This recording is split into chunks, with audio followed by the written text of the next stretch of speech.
ozo jeni one day Oma mpenile owo nebe yo etufu amunti yo etufu amunfe yo abru neka one day ene kuta wonsa na mo pro no ne de to sunsun ene ukuada anope we atesemre na aduru so na busuafo ene de eye tew na matensem bia ese de asisie ensem bia ba nyina ne se madawroma enyese me konkonsani na me ho pere mi ko ma nka ne ntem a ebedwo so atiase ayese be ma waye mere na de okofa aduru no wanhwe na mere ni twamu a na wokwa akoye mere na oningwu ase eba beba na de tie nyina nsa na nse na freedom fighters omo madwen so mba be edamu ya fa mo mo anye adan ya say covid ewo ho enyesa yare ebesan enkrofo ya da sore ya Sam George ene asiedu nkatia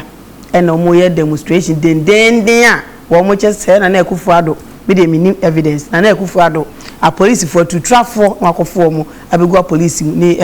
soje mu omudi nsamfo so atiase timpanin 40 form a omutwa agyaadwo omse niema nkoyi and also show and a prophet be was in a day at the prophet wise man on obi was in a to say oba the wajimi or no better on wonyegi what I say mudia moba or no bedda kwasienti into a picture okrum dey ya obenya adwenkese e dia to trim na so apene emeja ono so wawo afei ne ebedo suko e wansam ni mu ohu ahi aka ne ho bi so what I say na say be mo kasa no okunko wo be pa na nim no otanase yi ensam de abeto dwa nyina ene say or the warning kase my prophet Isaac Osubempa the junior pastors ne say wo mo ne hwan so ono be ka asem no ma ono yakakọ fro no ne felefo emo nte saa de ni bi won so ye nipa e wo Ghana ha so onso asem bo timi ka bi o ka bia mamon fe ne hu nipa bia wo se me fa saa asem we nyina emfa ma wo we na junior pastors no etie no say wo wan yu na asese no wo na aso de wo tumi na echeso de yenko asem yeti social media edin na wope ena sika na wope e wo YouTube boys ne say so wanhwe ya omusoso ebro ena obechie na sese di eden na junior pastor school ya san aba wo mo say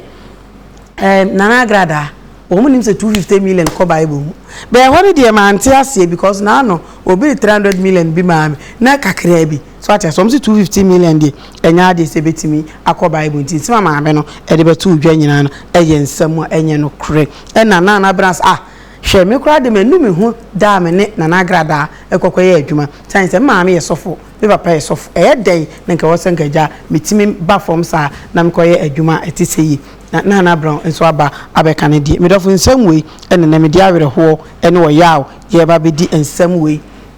enyina ye ho enkomo anapere bia wo bia no me ma wache na machiaw ye de nsam ne tofom di ti se di nsu ato no na ba bia wo bia ne enkomo we ene ye ba be di ene ye da ukwada de se ne eye midweek ye do bia se na kaiwonu bi se we e atesem dawo mache morning show so anasame eye uhwe wo se saa ho me ko Facebook ene na no pe me chiacha mu nyina mpacho Facebook for matisias mo complaining sound bi but afena me ba be hwe Vincent Safo me boyfriend na wo me chia ne anope na Game Boy GH so e wo so Dennis Boatin so abaso na George Ankema e wo so anope me chiacha mu nyina munhye emfama me na sound ne ba na matwera mehu se sound ne so e ba na mato adwumadi ne so ebzafo e na anope me dia sedan so egusua e de maboafo sanse mpanyini se obi etru kohwe nkwa yemfa no konkohwe owu ntino e na me di aseda e ma endpoint omio Pate Clinics ne dey osebra na ayaresa enti enya odi Mactonto Cargo Express anso na A&E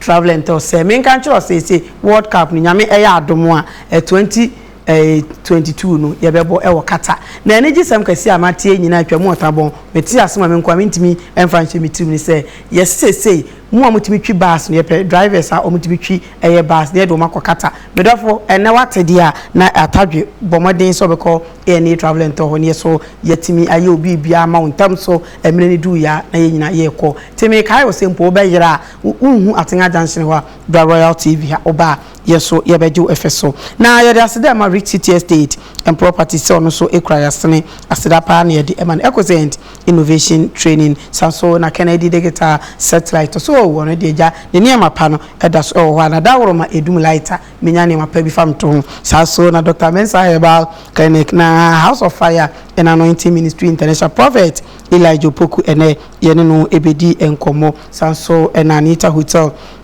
Limited so ikramas Dr. Fokio Herbal Clinic cause mu amato and something time mu and afi honhom mu aware ni ade nyina no o sa yare ni nyina afi yare don bia etetewa Dr. Fokio ho and ameche also wetimi de wani akire ho arapa mo o online shopping na just wetimi no mo editwa online na Royal Homeopathic and Plant Medicine Clinic and so ekraye mu yemfa sadaka sie and so Pharma is Child Herbal Center so no so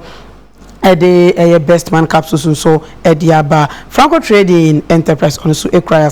Angelica Enterprise or no energy 4G energy drink na 5G energy drink Ediaba Omada Roma no nine na miti fidue mu a enu ntemi repemu no beba ba mu na so timi enya bi etumi anom me kai was said Danny Fashion and Catering School on so and share me atade Dawood Herbal Hospital Limited on so ekra mu say on de nya de se oja yemu eda na Ebenezer Herbal Center what Herbal Plus Pavi and a Plus Mosin so Ediaba Perfect Skin and Body Therapy na Ask Media Training Institute I just say and some chiro school and so na Lawson Herbal Clinic on so say ni nupa akwe mi ensa no eda so ewo ho ya sa mi de say obi a ebu mfumpa akope nupa no ebi ato absan for emre no ekodendende san say exam ne de nsia abo apa ho abo 615 what ya say enkomo no ye ba beka eja egumosonfo ohene ba say wa bunsu na sa no jama gige dem dendende say me ko nkenken su no abedafo ete ha no mo ebe me nyansa fo mi ensa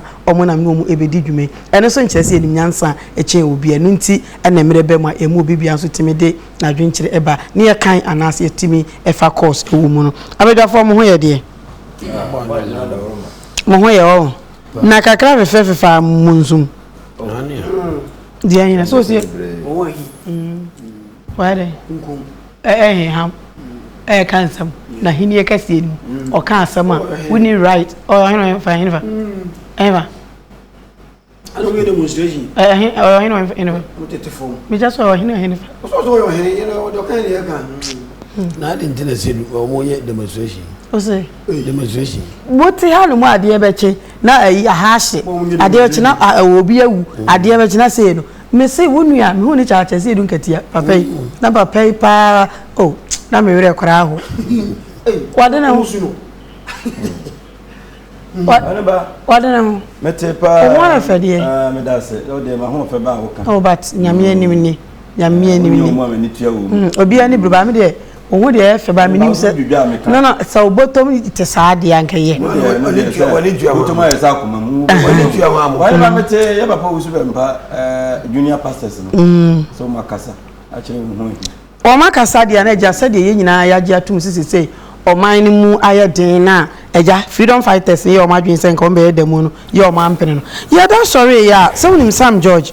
muni mu no na mi aso se nu foi okay Sam George chaso Sam George ati Sam George aso on father baba wonte ya ja o mu ye demu dendende no so wa unu abehwe obabufuo ro ho o ndo be ka criminals ho o mu hia soja ni bia wo ho so ati ase wei ana eja medofo esedun katia ejina so se hwe se na ekufu ado na akwakofa azanfo policefo ya sojafo abegumu a omu edi bone so ati asam na se muna munya aya nka mbeka ti abara so omso ka bie ti entie wo mu ye wi a ye ntie wo bie aka NPP NDC mwetimi akọ table ho akoye meeting say fix the country demonstration de mo mane mbaso na emu no NDC for nkoye maye ye fix the country for ye nkosa demonstration ni bi because ye NDC for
on the road, you will treat as a criminal.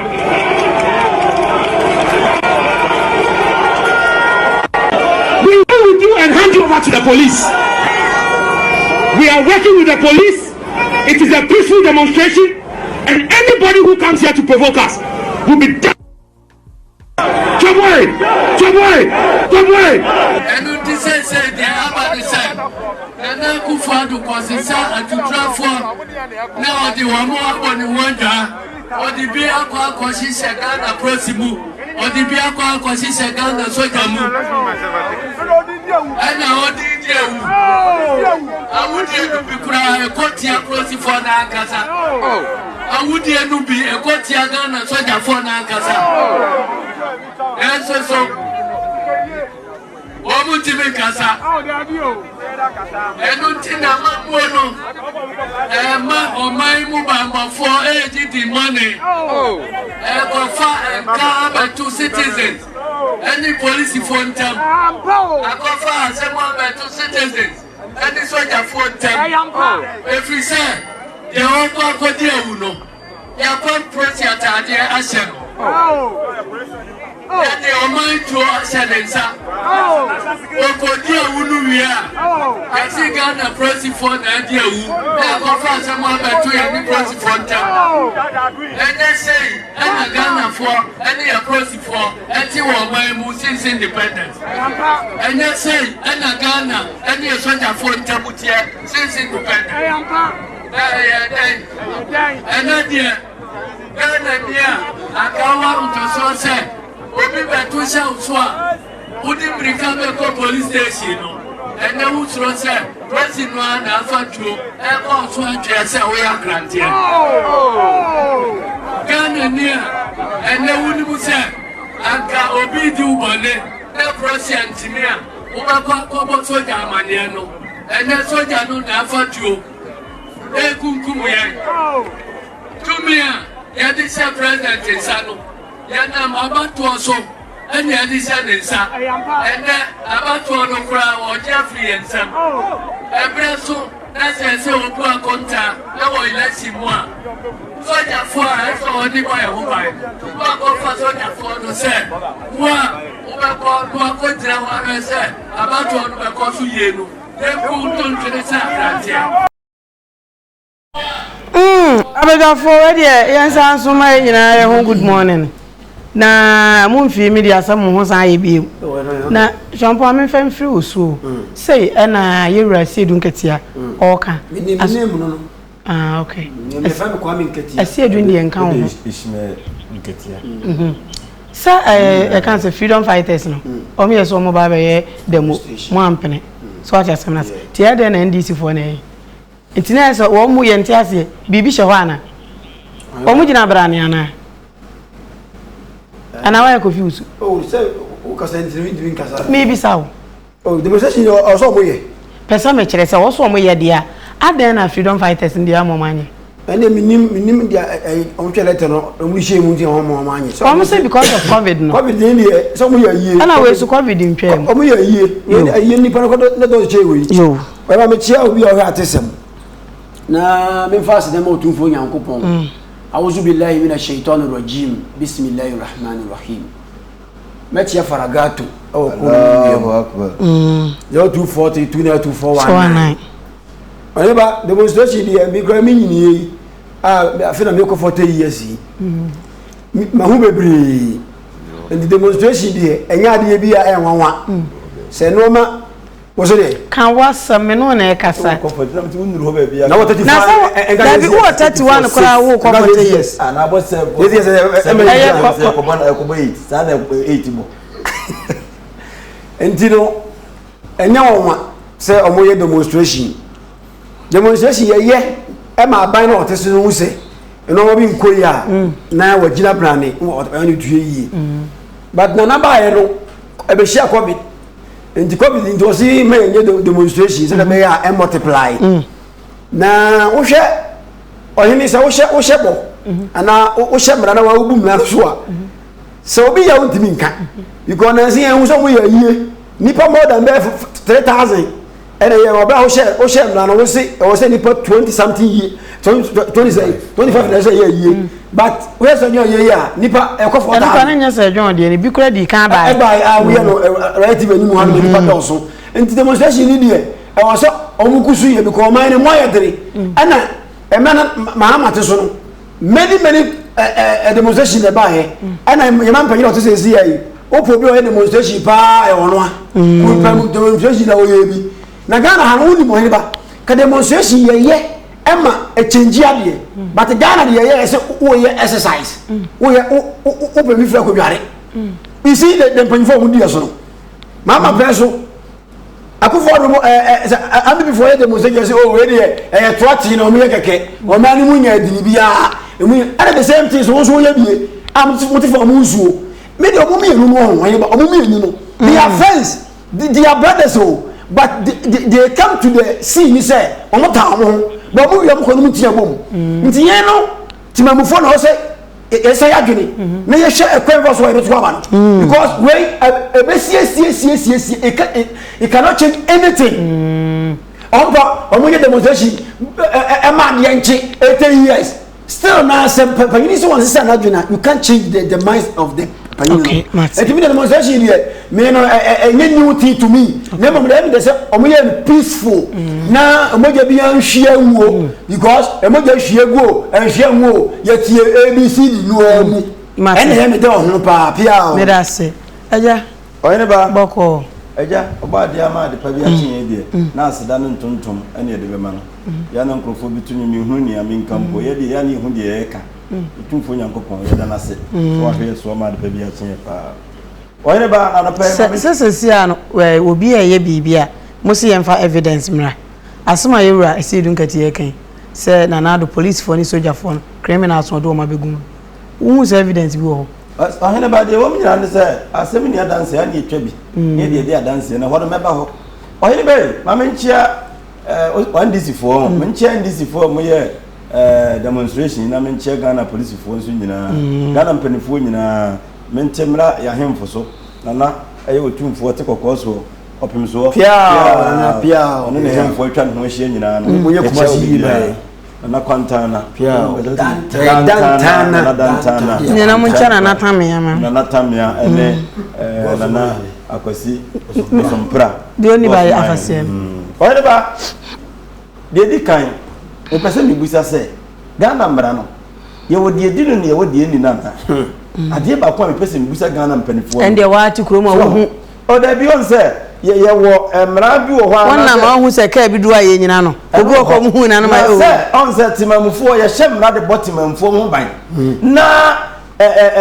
ekuo bi se ye pese ye peace se ya bi ne ye de nam krom na ye hu se Ghana na ayeden ya mpre ye chibinu mukura atum e ma je se ye hu de kosi ye na ye da sole ya 3 days ye ebi matimi ahye demonstration amana baso kwa bra freedom fighting foi omu ye ndadaada o kai so meye amaso e ma enenamu a me yakwache ma me bia se frɛ na fia wodo e ma ni nyina ba so na ye den ene ya ma ebini mu leta se mu do munye na police fo nyina sa aka omu ho wahine ba ye ne eteman mu a se be ye nyanya panyini ya se wa mabo se ekoba ni se dia ye mpanimfo no omu gidi ye de be mo mu no na bisa ye be sere wo mu ensura bronko ena dokonko eye bro na anya de ye dokono ye be sere wo mani de kwa so mu ye se ya no ma me ya ye mabo yesi o mfa no kra no ntu ba bieda akwa ese o mu ye namfofo nti se we be ye ne amra anya bia kire ye nso ye ba ne ye mo mu nye demonstration o mu ye no eye sebe agro bi no mu di anase de no mu ye mesre eni die kwa so ye fa mra no ntu ba bieda na ho wo bi kra fi ba bi no betre krum ha wo mu se Ghana mra ye adwuma de tosu mienu ese akwa nko mfikyire wa kwode ya na se bibia kana aduro ne ye betia ye so demonstration mu ye no kwasem ne se de bia ye boso se ko emu aye den ne mudin na aye ni nyina echi no kwa bia enkrofo bi ndam so a enema ekoso o mem no anu odin hwe se o ka sojafo asem o ka police fo asem ohe ba ye nyi de ono wo ka no kwa nto nchen na me fa experience bi emra ye reze sei ekwa ye fa so for police ni ye ko e faso soja o ha ye se form su bia ba o ye ngongoto bi o hire benti sabe empreduasa sabe ya konfo panyina na se mo sika me ngoto bi ma wo mu na se wo niema ye hwehwe wo niema ye don't forget say some protocol so ho and ye say and it is a see no se bi pushi be enan wuram no se pushi o mo no me ye mpanifo a wo hire ba ayisa wa ye ke 90 ye ebi dimi pie AK47 so ye be sere ekwaye faso fa police ni soja no ye nsesam kakra na niema bi wo ha ye hwehwe because nya se wo bi kura sika wo bi yesei besene ko onima de enti da bi ameka mrs obi koye nurse ya nurse na wo koye no so ya cancer a obi yale a say eblokra ni ho a obetima kasa akere no ama no ho ato no eso na ye hwe okwa hospital si ya no a wa no maduro na bewu ma me bia na wo ye wo hai onko na wo yale eno kura kum nipa sa so na police obi wo ko police ayi ho mo no enini mu obi e ba sa se su nya kopon de obi ade ma no obi wo wakọ wakọ try nurse amfa wakọ fo we ni boarding o ye ya na so protocol aba fasika se bra no wakọ akotua no akowuram ye de tuo kura no a adu ye so o ma hwe soro na sensen fom obekọ ba sa wo kono nsa no na police ni ahye ne taade ade ni police tuo no na o de abeto no afa crab no otwa o ka se sia ka se I know what I'm doing who are you what can nsem bi akira wo dwene ho awon tiase ye be sere mpanifo mfo mani ntufo mo na man no ekura ho ba bofo man be ko so emra be ye adwumo ahobofo na edima kotere na se ye tuo mo jeje mu sese a da che no ti ye kuro yi ehini ede be kwa wie kan yesu me so kura no so kura me so fro me bon fote yes ze no obi ka se 31 no me bon fote ni ma me de ma mi ehoro kwa ne fa so fa police ye tisi krom oh na da ya tisi krom ni ahwehwe nkrofo bi wei enti wo ba ho si afa kokoro bi so ko police ma ne bi o ko twetwe uba wusi afa we ya na bia no kotwika na de wo hede ba o police ni bi kura no a wo de ne bonza ho ahunu so police ni mpo okay enya ma bebre ho a ya tu na jeje mu enam se aba 20 we be ka se me nto aba nti no ya tu ni ma bebre jeje mu ena ko kroma pavement so ena ya to ade o ma police sia wo se me nto aba na mpanifo nso agisa na tun aba 20 okay twenty kuma boko de obo nya na roma atade fata no kwanya me ni no wa chichi otiri si wa pampam ye otiri ase fa me de esimetiko ai no si akuta atade na fata na pa oh very nice fefe ya cha computer man me no mame computer man ayo ya chia ni 8 mame ben chia me na man e otufo asampo here asampo here o here ba o su koko na so bema pa koko mbro ne koko na se bema o bema nkasa na so one ne nkwadada koko sai fefe koko sai ne ba hene ba me chia kuma wu ma were hene na pese free mo wu ma were hene ma chia na munye kuma wu ba ne kuma wu ye ya business wo bronze na ne poma yankwai for man New York ne na New York na irata fefe yan kwa sable so empanyere bu baby o salu empanyere se damani da na ho sibire teteku okura ro be ni aye na mayemo ne chem so cause of this one esi so when esi so so mini dama yeah baba hey so the po yeah hey na na to ele se we de me yentunu fo we ka ka ga kuamwa on the yidi o yidi ka bi 200 ke to ko so pufumpa na ma uraye Bashir Gambo su bumfumpa ma uraye we coach fefe ne bu baby but I say when you can say twetwa wa wuti no na na etin akwahe ani gba e ko tire o yes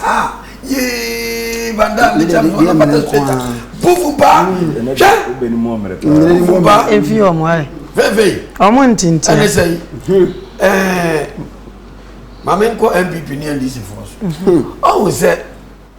maybe say bibisa say NDC demonstration mo ya no won ko jitu mi krata na ni sa wo ba ya ji so jitu mi krata wuti mi ko ya dem wo aba ndi o mo police for nti no mo kan so mi police for na edili na nya soldier for no so mo ko mi mo mutu mi krata de na de bia me ka che MPP nya atwom no mo di mu man no ebi no on say MPP mo nya atwom o mo nya atwom papa o mo nya atwom papa mo nka no kre MPP for mo nka no kre che se mo betu esi pia ka se why some say COVID inti you need demonstration COVID na twema na yo COVID na twem bibisa Also on kan gradu ntima bonte me kasa so we yi also because o be dem so we come to man enye and trend is the omo so o be omo to me krata bambo for be na freedom fighters no mo ba ya bambo for mo mo ba nya o ba go to me krata so freedom fighters no ba nya o ba go to me krata enya wa and trend is no mo come to me krata na mo so me demonstration and people mo kan kre wo mo nya atwom wo do ma so mo say nya yi eye yi akwa eso mu si pika changes for say come chance ma munye demonstration ye wo say mu justice na sa munu anu mu na ndi si amoye kata so mu so mu go man nti o so mu tumi kata so meye wo mu mienu esi o man nti asinti ndi si ba same MPP ba same thing e to so mu tumi kata so mu fanye MPP do man so mu say nyi o mu ya toro na ndi si do so mu say wo mu kan okra so mu kan okra en ka to ka to mpeze demonstration no ma se bra se ye demonstration ai ne ko be tam ye demonstration it to be greater bia ni wo e na se mu nua no wo ma mu na bokro no e ku mo ma mba no e se o ma ni nti o so ma mu to be greater che se be du me mo so mbeba se mo ye no ma fa mo ase na wo si pia e de ne be ye wo ye wo so ye justice ma me ko ni si fo so wo bre se du ngati a wo be kasa se se o ma ni nkoye ni ekunkum ni mo pe so na mba ni ku wo mo ndc peso adebate mu zo bada ha adebate no bada ha sa wo maami ana nua ba na eku sa amre na ndika be ye wode na wo dwene o ma ne ho ndc na mo dwene o ma ne ho me bi sa wo ma wo no wo bre se de gati onya ho amegye simpie so wo mo sin ka no mo dwene ho anka MPP fo amegye akonwa no tire ya no amo wo mo dwene ho ntina MPP wo timbe take over MPP ne ndc wo mo nka no kra wo do ma hye wo mu mienu sa enye yiye na se mo peso mo wo ne ekum ma ye kubu ma de betino ba da na se o ma me na ye wo yira ka ba dwene ma na ho anti na wo ti ba gire simpie so akwa be ta mu wo ti ba ko ti mi krata ko tompo ni da braba ni chasa wo na o ma ni ni wo wa ba je ma gi di gira ho ya mo tete fo e ba bo mu tiri so andi se be bo mu tiri so o mo nka no pra mo nyini papa o mo nwini o ma na ho okay eja sadia wo ka se MPP ni NDC nwini o ma na o ma no